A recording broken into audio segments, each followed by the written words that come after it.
Perkenalkan, nama saya Ivan Kriston Yuta Sowit dengan NIM 2103061100. Saya dari peternakan A. Di sini saya akan mereview anatomi ovarium dan oviduct, saluran reproduksi unggas betina dengan mata kuliah ternak unggas. Ovarium dan juga saluran oviduct ini tersusun dari infundibulum, magnum, isthmus, uterus, vagina, dan kloaka. Yang pertama yaitu ovarium, yaitu yang ini. Ovarium merupakan tempat sintesis hormon steroid seksual, gametogenesis, dan perkembangan serta pemasakan kuning telur atau folikel. Selanjutnya yaitu infundibulum. Infundibulum ini memiliki panjang sekitar 9 cm. Ini berfungsi untuk menangkap yolk yang telah matang yang berasal dari ovarium, sehingga yolk bisa masuk ke oviduct. Selanjutnya menuju ke magnum, yaitu yang ini. Magnum ini memiliki panjang sekitar 33 cm, berfungsi untuk sintesis albumin kental dan cair, serta sintesis galaja. Proses ini berlangsung sekitar 3 jam. Selanjutnya yaitu isthmus, yaitu yang ini. Isthmus ini memiliki panjang kira-kira 10 cm. Pada isthmus terjadi sintesis membran kerabang yang terjadi selama hingga 2 jam. Selanjutnya kita ke uterus, yaitu yang ini.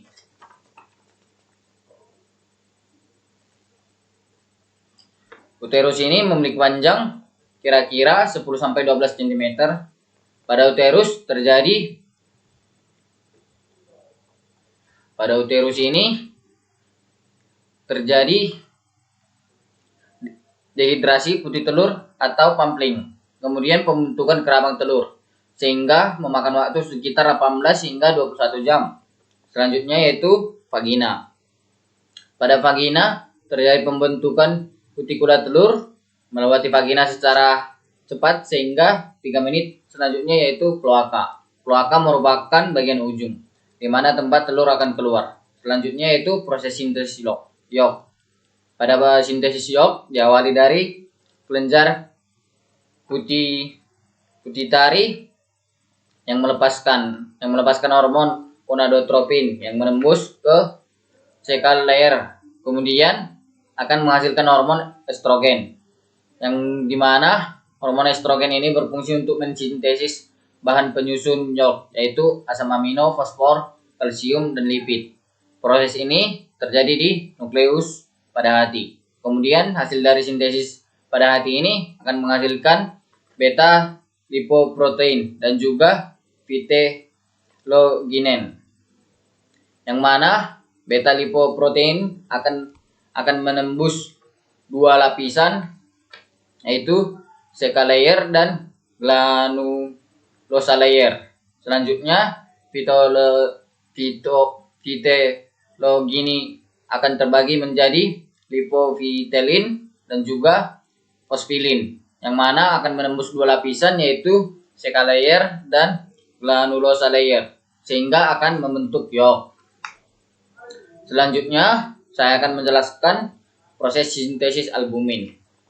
Protein albumin terdiri atas ovalbumin, yaitu 54%, konalbumin 13%, ovamucin 11%, ovoglobulin yaitu 8%, lisosimi 3,5%, alfa dan beta ovumunik 1,5-3%.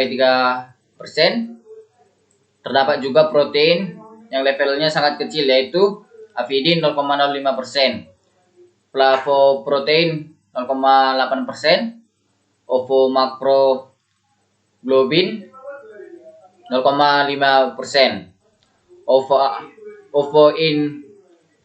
ovoinhibitor 0,1 sampai 1,5%.